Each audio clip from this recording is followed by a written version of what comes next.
I'd like to show you another trick that you can use. For now, I'm just going to wet my palette. Just going to let that sit for a little bit. And I want to show you a couple of techniques in one sitting, which are both very easy to do. And one of them is I want to show you how to paint what we call wet on wet. Now, traditionally we've talked a little bit about, applying the paint. I have two colors here, that's why it looks like this. And then it kind of just dries in. But what if we wet the paper first? I'm going to leave that color there because we're going to apply color.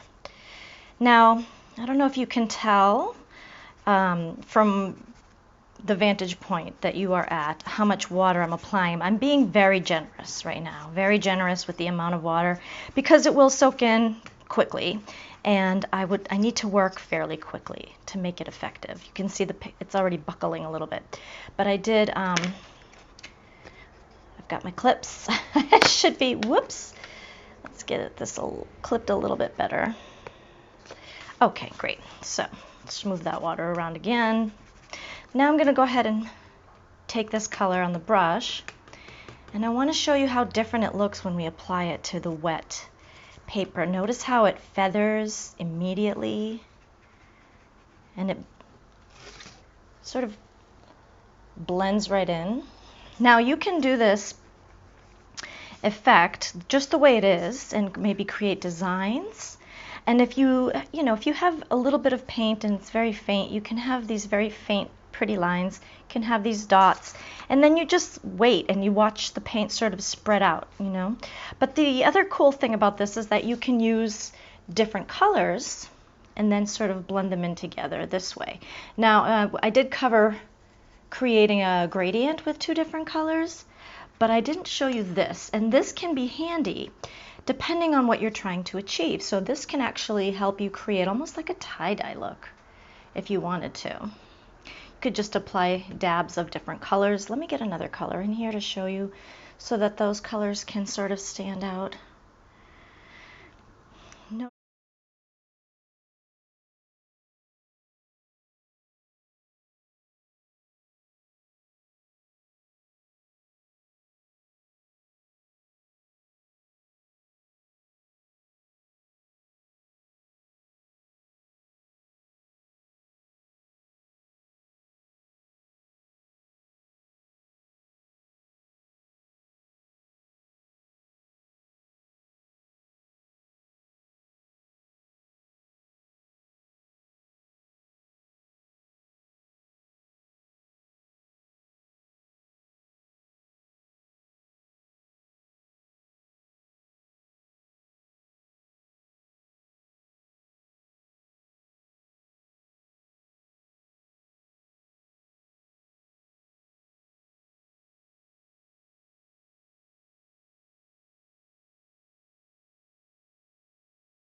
So what I'll do is I'll just stop applying paint here and then show you the next part of this, which is, again, is very simple, very fun.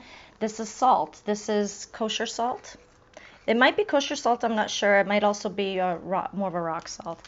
So if you apply the salt to the paper when it's really wet. Now this is actually in the little introduction to watercolors video, so you might have already seen this, but I thought it might be fun to show you on a bigger scale, on a bigger piece that had more paint.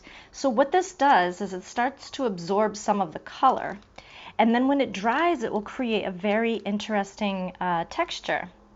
So I think that'll be really neat for you to see. So what I'm going to do here is stop and step away, let it dry, and then I'll come back and we'll take a look at it and you'll get to see what the effects are. You can already see these little pieces of salt getting darker. That means that they're absorbing the paint around them. So it should dry fairly quickly.